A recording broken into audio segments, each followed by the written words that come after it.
Today, I'm going to break down how to overcome anxiety when it comes to putting your face on video and the importance of what that means in the future of business and marketing. Let me ask you this. How much time do you spend on your phone scrolling and consuming other people's content? How many times have you scrolled Instagram and thought, I'm going to buy that product? Next thing you know, you click on it, it goes to your door, and you feel like you have a connection with that product or the person that runs that company. Now start thinking about yourself as the person that runs that business. A lot of people that are here watching these segments, maybe in real estate, maybe in media, maybe in entrepreneurship, and understand that video is quite possibly the most important revolution in business and marketing over the last decade. It's not going anywhere. And I can promise you through the evolution of short form, short-ish form, so like 3 to 5 minute videos, and long form content, the future landscape of video is evolving and very, very critical if you care about growth, building brand, and building a business. So I'm going to help you with some tips and tricks. I'm going to give you some actual tactical and practical things about how to shoot. I'm going to talk about the actual technical aspects of it, gear, lighting, audio. But the biggest piece that I want to start on is the anxiety and camera shyness, because it doesn't matter if you have all the best gear in the world. If you're not willing to be yourself on camera, you will fall flat on your face. And I think people have a lot of fears and objections about putting themselves on camera. So I'm going to break down kind of a little bit of my journey and how I kind of got to the point where I'm at today so that I feel super comfortable on camera. A lot of people will send me DMs on my Instagram account asking me about how we shoot our videos, who shoots them, and how we actually prep for the videos. And I kind of go back to the well with them and tell them first, don't compare your today to my today, because my today involves a 10-year journey of me shooting thousands of short form videos, hundreds, if not thousands, of real estate listing videos, and tons of longer form content to help me build my YouTube channels and my online presence. But if I go all the way back to the beginning, when I was a brand new real estate agent, I had no business. Nobody knew who I was. It's like early 2012, and video wasn't really a thing, but Gary Vee was. I had seen Gary Vee talk at a keynote speech for Remax, and he was talking about the importance of building local authority. Everybody talks about becoming the mayor of your town, and I started listening and consuming a lot of Gary's content. But the biggest piece of content that I consumed was his book called The Thank You Economy. I would 100% pick that book up. I'll actually gift it to one of our subscribers to our newsletter. If you want to join our newsletter, actually just go to justinkonikow.com/resources. I'll drop that link in the chat so you can join it. We like to gift and give away freebies to our people on a monthly basis. It's in the chat right now. I read The Thank You Economy, and here's the premise of it. And I promise there's a link to this in video in a moment. The thank you economy is the economy our grandparents grew up in. You knew your butcher, you knew your cobbler, you knew the person that you were doing business, so much so that trust and authority was there, that all you had to do was pick up the phone or go knock on their door, discuss what you wanted to accomplish, and knew that you had a trusted advisor. It feels like when I was growing up, that time frame went away a little bit because of the corporatization of sales. These big box stores that all they cared about was scaling profits came in and started doing things like literally pumping smells into the grocery store to trigger you to buy the product. Like, we're all very aware of this now.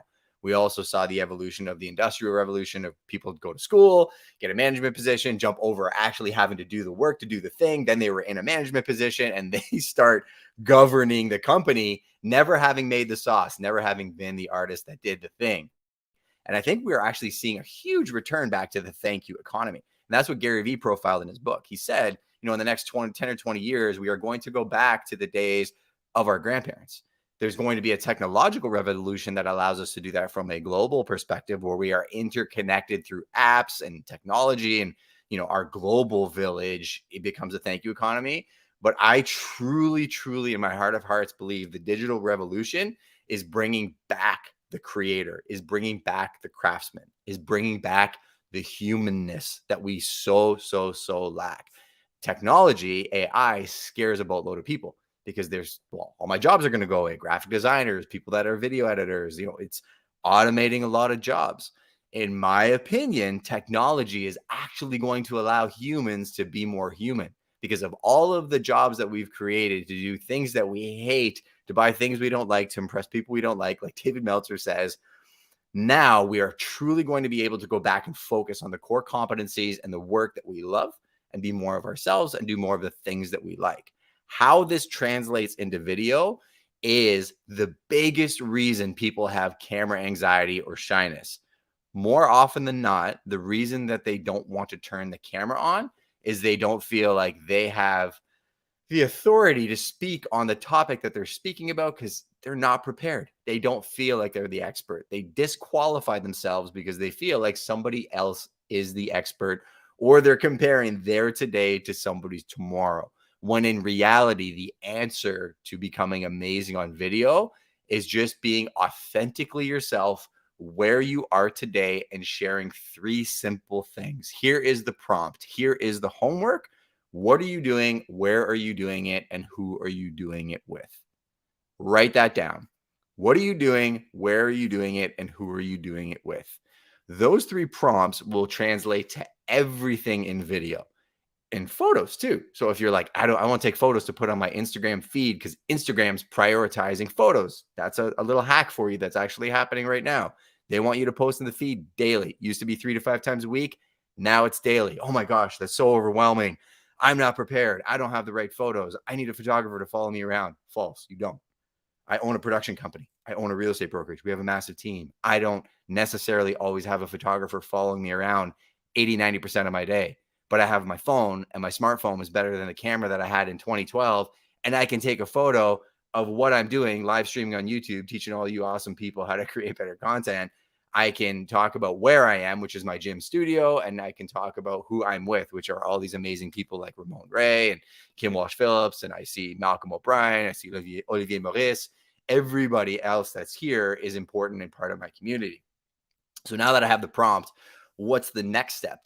Well, I'm not as terrified maybe of going on camera, Justin, because you gave me these 3 great prompts and I can implement them today. Okay, well, what do you do next? Well, if I showed you how to do a bench press or how to do a pull-up and you could only do one with a band assist, that's not a bad thing. That's actually the greatest thing of all time, because my favorite thing was the come up, was the journey. And I'm always searching for that come up and that next step and that next journey.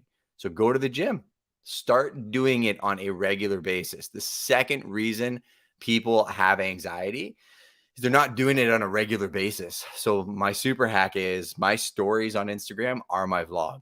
If you follow me on Instagram, you kind of feel like you're hanging out with me on a weekly basis because I treat my stories like my vlog. I don't have time to edit a vlog on a weekly basis, but I want my community to see what we're up to. Obviously, business is part of that, right? I'm going to translate that we're the best real estate brokerage on the planet, the most trusted name in real estate. And if you need an agent anywhere, you just DM me and I will hook you up. I will vet that person. I'll make sure they're an expert at what they do. I will reach out to my personal network and ensure that you have the right representation, because I know that the gene pool is shallow in some places and I'm a protector and that's my job. I also talk about how much I love content and media because I love photography. I shoot, I edit. I don't get to scratch that itch as much as I want because I'm 100% focused on real estate. So I started a little production company. But I want to inspire other people that you can create amazing content too. You don't have to pay us $5,000 or $10,000 to come and shoot it for you. Let me teach you how to actually do it, which is the whole premise of what I'm telling you right now. This is how you do it. Your challenge is post 4 stories a day. You can do it in the morning. You can do it at lunch. You can do it maybe midday and do it at like 4:30. So you don't have to end your day shooting content, and just shoot a quick video about what you're doing, where you're doing it, and who you're doing it with. Now, here's the challenge though. Improving your on-camera presence is going to the gym, doing the pull-ups, but not always taking photos and images of what's around you. Put yourself in the content. I heard something once and it stuck with me. And it said, you can shoot the most beautiful visual real estate content, the most amazing houses and everything you could possibly imagine. But if you're not in it, it's ubiquitous and anybody can come in and hijack that content, which is so true. Going back to what I said about the thank you economy, who are you? Like, I need to learn who you authentically are. What makes you uniquely you? What is your perspective on the content that you're sharing? The more you put yourself on camera, the more you're naturally going to just relax and be yourself. I did a full-blown course on The Art of Documentary with Mark Bone. And that course taught me that, when he's shooting documentary profile videos, quite often the best clips they ever get are when the camera's off. He was doing a fitness video, and the fitness subject, when the camera was off, would always give like an extra 3 or 4 gems after every shoot. So he always just kept recording. The best documentaries he ever recorded was when the person was just themselves. But Justin, what if I say something that's not perfect? Or Justin, what if I mess up my words? You're a human being.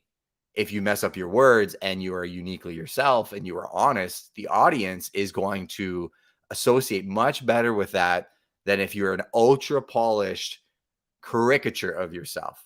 And I think that's where I'm so excited that I get to teach this segment today, because for years and years and years, I even got caught in places where I almost became a caricature of myself, where like I know some of the things you have to do on YouTube to get the engagement, to keep people viewing and keeping on that journey.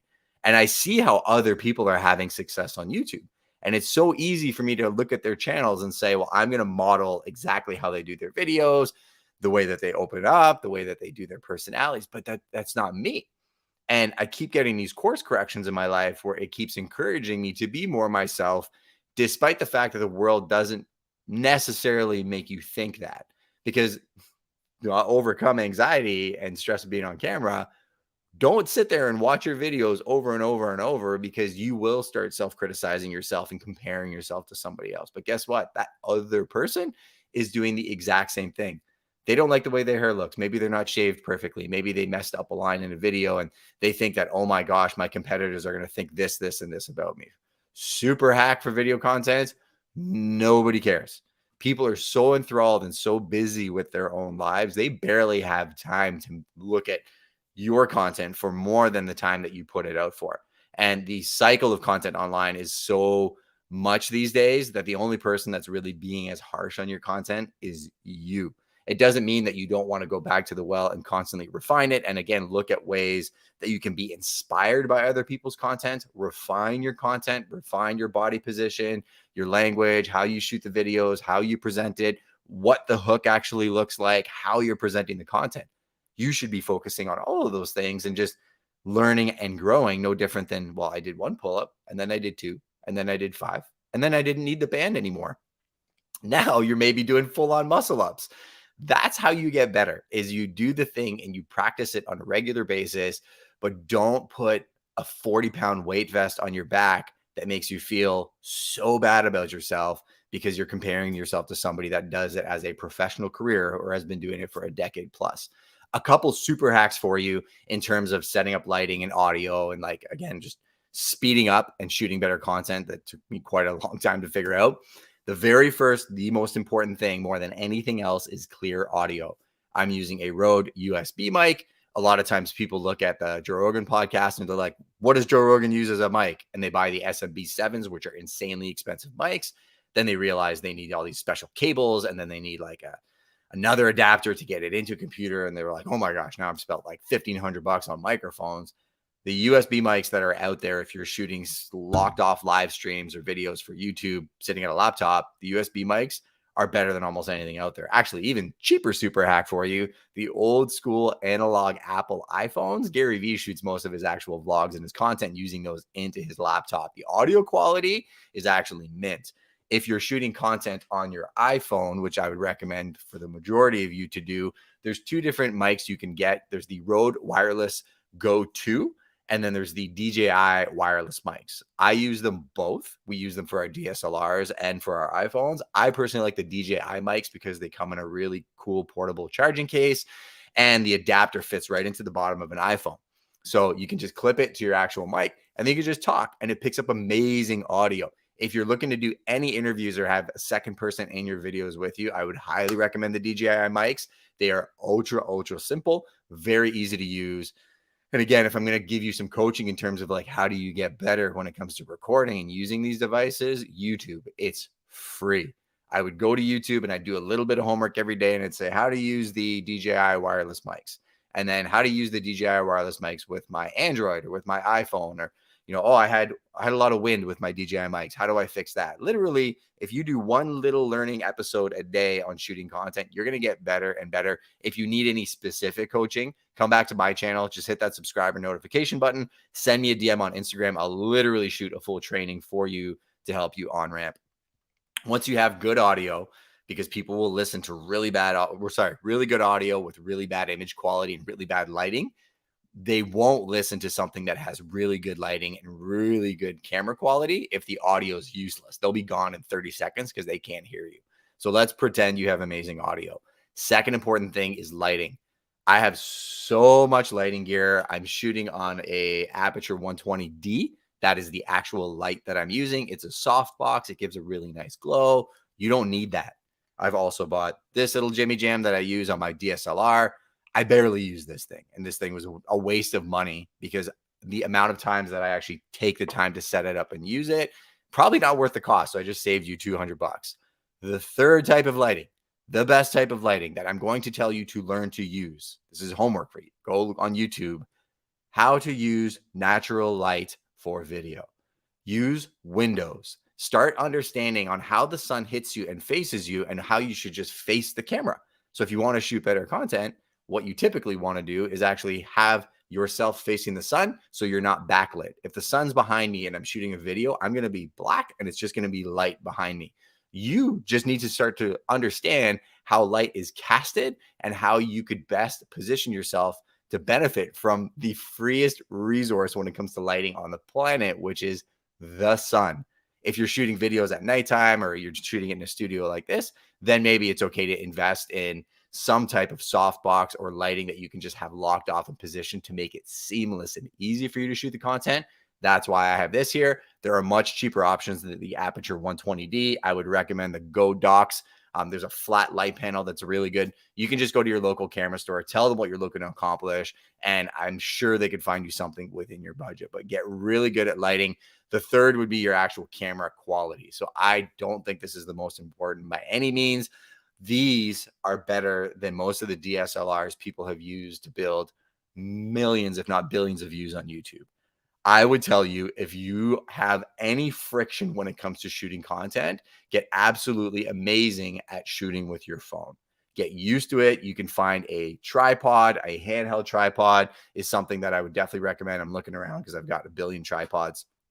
You could go with something a little bit more advanced, which would be a DJI Osmo.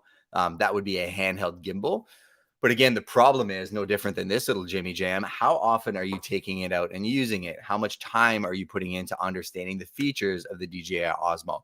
Jump in the chat if you own a gimbal or a handheld gimbal and it's just sitting around and you're not using it, right? So that's why I like the locked off, simple, cheap handheld tripods, because it gives you a little bit of an extension and it makes you comfortable just using your phone.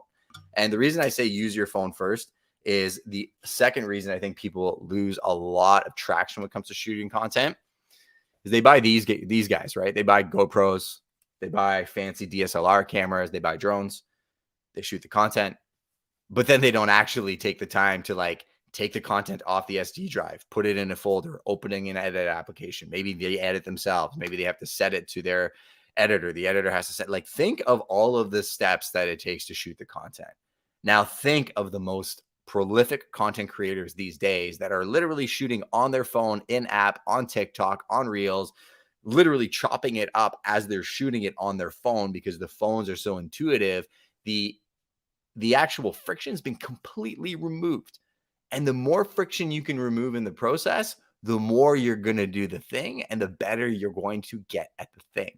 That is the biggest secret of this entire presentation. I love photography and videography. I take photos, right? I shoot, I edit. Like, I would do it if I wasn't in real estate. I would still do it. If you don't love editing and you don't love diving that deep into it, I would not recommend that you start learning DaVinci Resolve or Premiere Pro or buy a DSLR or think you need to become a videographer. It is so affordable to hire people to do it for you or even use AI. Like, there are some absolutely bananas softwares out there that will help you take a video like this and chop it into micro content for $50 a month. If you want that content, hit that newsletter link that I shared earlier or send me a DM and I'll send it to you when we send out our next newsletter. There's applications that are absolutely going to change the game in the future. So keep removing that friction. Going back to the the actual sequence of importance, it would be audio first, then lighting, and then actual quality. So now you've put your content out in the world. How do you engage with your audience and get them involved in your content? Best way to do that is realize when you're speaking to your audience, you're speaking one-to-one.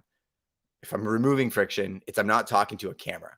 I'm talking to a human being. At the other end of this screen right now is Ramon Ray, because I see him commenting. And Jim Lawrence, he just bought a DJI OS 6. Jim, it's awesome. Honestly, the OS 6, the technology is absolutely outrageous. Thank you, Ramon Ray. I appreciate you. Roger Horvath, thank you. Yeah, the Flying Realtor, Roger's an absolute beast. Connecting with your audience is what I just did, right? It's saying their name. It's letting them know that you're paying attention. It's auditing your content by going to your Instagram stories after you did your homework and you shared a little bit about your life the next day and clicking on the bubble and seeing who's consuming your content. I know who my audience is because I look at it. I know it's real estate agents. I know it's developers. I know it's people that are in media. There's some creatives that are in there. I'm sure there's a whole bunch of bots and random people I don't know, but like the faces and the names are embedded in my mind, so that when I'm speaking and connecting with my audience, I'm looking at the camera, I'm saying their names, and I'm addressing things that they've asked me to address. That is the simplest, most effective way to speak to your audience. I think another point of friction for a lot of people is they don't really know who they are. They don't know who they speak to. And I think sometimes you just got to do a little bit of personal work of what's the vision of what you're looking to create. I gave you a very clear vision for Prime Real Estate to become the most trusted name in real estate on the planet. That's the goal of when you hear Prime, even if Justin's not the guy that shows up, that you're getting somebody that you can trust wherever you're located, because we're experts at what we do. I'm going to share something to give you a little bit more insights. I'm going to pull up my 2 channels and I'm going to explain the vision behind the 2 channels for a little bit more context for you guys. Let me just share this entire screen. I told you I like photography. This is the beach. This is a beach in Canada. A lot of people don't know we have beaches like this, but this is one of my markets. This is the Prime Real Estate YouTube channel. This is a channel we've been building for years. Not a massive channel by any means. We only have 2,800, almost 3,000 subscribers. We get typically 20 to 30 calls a month off this channel because we're very focused on who we're talking to. Right? The views that we have are actually way above the actual subscriber count, 36,000, 32, 31, 31. 30. And when you actually break down these videos and the views, how did we get those views on these videos? We spoke to a specific person. One of my worst videos I've ever shot is actually this one right here. Why London, Ontario is a great place to invest. I am a child in this video. My audio is terrible. The camera quality is not good, but I actually go on a tour and I explain to people the intricacies of investing in London, that they had instituted a rental licensing program that was a bit of a nightmare and they didn't even really know how to implement it. So I educated people on like, well, these are 3 things you need to watch out for. This is the height clearance, that if there's an air duct, it's not a legal rental unit. Do not buy this place. And I showed them like 4 different types of investments. I leave this video up. It's been up for 7 years because we get a boatload of people calling us saying, hey, we want to invest in London. I watched your video. So that is proof and point that you do not need the best quality content. You just need to be clear about who you're speaking to. The rest of the content that we post, there's a ton of listing videos here, but you'll see listing videos, which are tours of beautiful homes, and they're all geared to speak to who the purchaser is of that home. I don't want to be a celebrity by any means, but I want to remove friction from the buyer that's looking for information that they can't find on MLS in these videos. Every single listing on the planet looks the same. Photo of the outside of the house, big open concept. Like the descriptions are not like they're so analogous. They're all the same. Our videos are really meant to educate and inspire. This guy right here, Scott McGilvery, has 8 shows in production on HGTVs, mentor of mine, amazing guy. Him and my other mentor, Ryan Serhant, taught me how to create these videos. I'm going to give you the advice for free. Education, entertainment, speak to one person. But Justin, I want to sell houses to anybody that's buying from a $200,000 house to a $12 million development. I do that, but I do it on a one-to-one basis in the different videos that I shoot. So it doesn't mean that you can't speak to different customer avatars, but you need to be very clear on your messaging. Because if I shot one video that was meant for a residential purchaser, an investor, and a commercial purchaser at the same time, I wouldn't get anywhere because the algorithm wouldn't know who to actually serve it to. The audience would feel like it was very convoluted and the messaging was all over the place. So get very, very clear on your messaging and who you're actually speaking to. This channel is completely geared towards more lifestyle, right? Like there's a lot more images of me doing different things, hosting events. You still see a massive through line in the fact that I do real estate, but you also see that I host amazing podcasts. I had Glenda Baker on yesterday sharing her secrets in video. If you want that podcast, go to my channel and watch this video. She's like the #1 agent on TikTok, millions of views, millions of followers, and it's insane what she's done. And she breaks it down with her creative director, Denver Bailey. That is absolutely free for you on this channel. Go watch the replay, or if you want the audio podcast, it's on every single platform. What have I done there? I've removed friction for you to access the thing that I love. How does that translate into business? Well, on the real estate side, I've got the consumer pegged down. The prime channel, as we build it, is driving referrals and really making us a thought leader in the real estate space, independent of Justin. I'm not the most important part of that machine, but my network is different. Business owners, entrepreneurs, and people that actually want to build a business, very different audience from people that actually want to buy, sell, and invest in real estate. So I separated them and I made it very easy for you to access the information that you want.